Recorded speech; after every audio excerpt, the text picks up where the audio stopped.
Federer première, clap.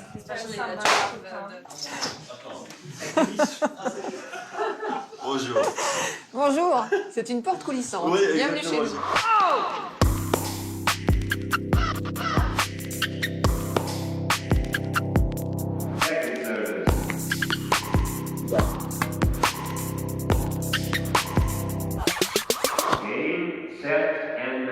Federer deuxième. Eh bien bonjour Roger. Merci beaucoup. Merci beaucoup de nous accorder à vous un peu de votre temps pour ce du stade tout. 2 événement. Mhm. Stade 2 qui a 40 ans. Et J'ai vous êtes entendu. notre champion de la décennie 2000. C'est sympa. Alors en plus de votre palmarès qu'on va évoquer dans quelques instants, moi j'ai découvert que vous étiez polyglotte. Vous parlez 6 langues, vous avez Non, de la non, mémoire. pas du tout. Ah ouais, c'est pas vrai? Non, français, anglais, allemand, suisse-allemand. Ah bah, c'est déjà pas mal.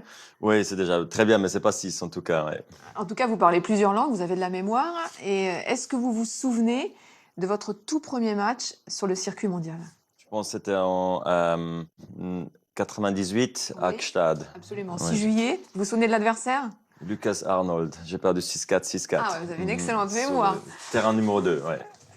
Votre palmarès énorme, on l'a dit. Est-ce qu'il y a un match, un souvenir indélébile pour vous? Sampras, pour moi, Ouais. le match en 2001 à Wimbledon, c'était quand même le match pour moi qui m'a vraiment permis de commencer à rêver loin, de penser que si j'arrive à battre Sampras à Wimbledon, je devrais pouvoir battre tout le monde, partout. Même si c'est pas aussi simple plus tard, mais c'était quand même le match de rêve pour moi et j'ai que joué une fois contre Sampras et c'était un peu rêve d'enfant pour moi. Ouais. Alors ça fait quoi, 17 ans que vous tournez sur le circuit mondial, vous avez 34 ans aujourd'hui et c'est C'est la pas fini. moitié. Ouais, c'est la Et moitié ouais. de ma vie, je suis professionnel. Ouais. Et vous traversez la planète plusieurs fois avec 4 enfants maintenant. Mhm. Qu'est-ce qui vous pousse encore à continuer aujourd'hui à 34 ans? Bah, je dirais le plaisir, quand même aussi avoir le sentiment que je vais quand même encore accomplir des grandes choses. Je suis quand même encore des objectifs les plus hauts. Je suis classé numéro 2 en ce moment.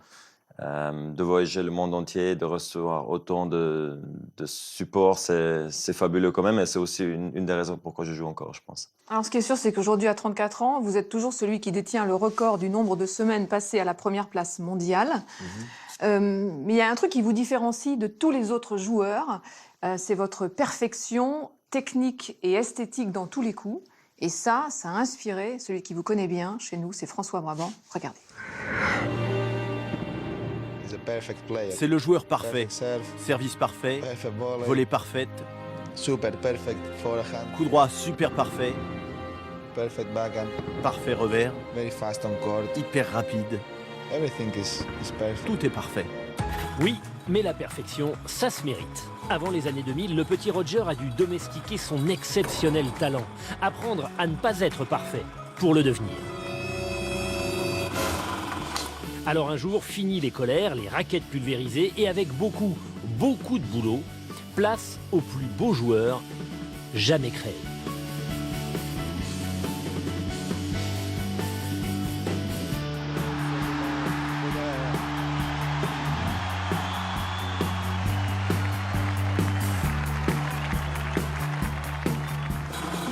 Parfaite aussi l'apparence. Bon, là aussi, il a fallu bosser. Mais en 10 ans, on a vu se révéler un vrai dandy, aussi classieux sur le court qu'en dehors. Roger est un jeune homme naturellement élégant et il a parfaitement compris le pouvoir de l'apparence. Et puis parfaite la famille. Mirka, la partenaire de double, devenue partenaire tout court. Et puis les jumelles, et puis les jumeaux. Parfait l'engagement. Si Roger s'investit en Afrique du Sud, c'est aussi pour sa maman Linette, originaire du pays. On est loin du coup de pub. Manque le palmarès. Faire mieux que Laver, Sampras et Borg. Eh ben c'est parti. 17 titres en Grand Chelem, un record évidemment, dont 7 Wimbledon, 4 Open d'Australie, 5 US Open et surtout celui-là, le 7 juin 2009. C'est à cet instant-là, à Roland-Garros, que c'est devenu parfait.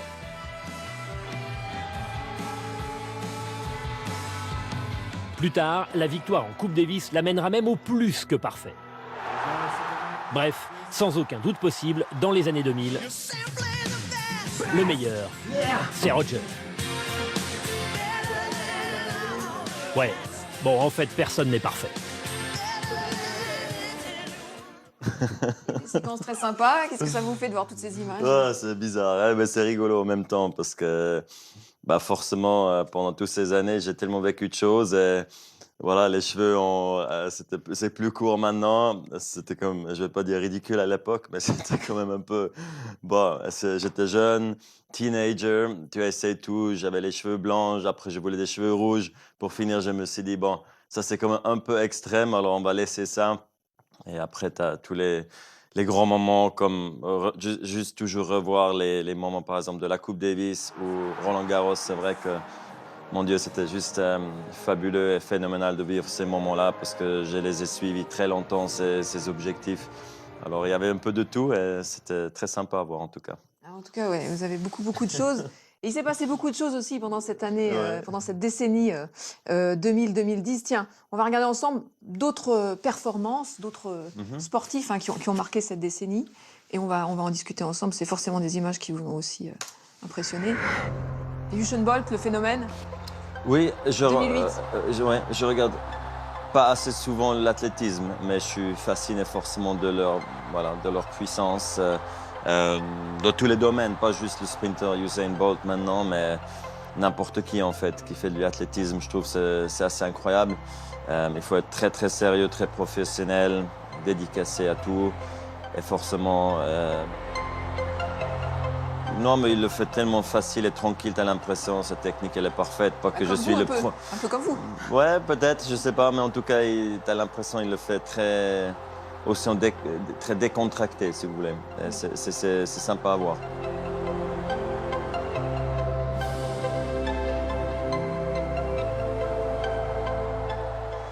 Forcément, c'est aussi des athlètes qui inspirent. Là, c'est Michael Phelps. Oui, le sport d'endurance, pour moi, c'est quelque chose de pas incompréhensible, mais pour moi, c'est tellement à part à ce que nous, on fait. On est plus dans l'explosivité tout le temps, alors pendant 5 heures. Là, c'est dans l'endurance et c'est complètement un différent effort. Pour moi, j'ai l'impression que ça, c'est encore beaucoup plus difficile que le nôtre. Peut-être eux, ils pensent que le nôtre, c'est plus difficile. Alors, j'ai énormément de respect pour tout le monde qui fait endurance. Forcément, juste la capacité mentale de pouvoir faire sur différentes disciplines et le faire tout le temps. Là, c'est de la NBA, le premier titre pour Parker, Tony Parker. Moi, j'adore le basket. Alors, forcément, Tony Parker, je l'ai aussi déjà rencontré. C'est un gars vraiment très, très sympa. J'étais très content pour lui. Michael Jordan, Shaquille O'Neal, c'était aussi quelque chose qui m'a inspiré pour devenir athlète, je dirais, à un moment donné dans ma carrière. Les basketteurs de NBA vous ont inspiré? Oui, en tout cas, je trouve que c'était le sport le plus fun à l'époque avec Michael Jordan, avec les Bulls, les Magic et tout. Alors, il y a une séquence aussi qui vous a marqué forcément, au-delà de la victoire à Roland-Garros en 2009. Est-ce que vous vous souvenez de ce qui s'est passé après? Non? Regardez.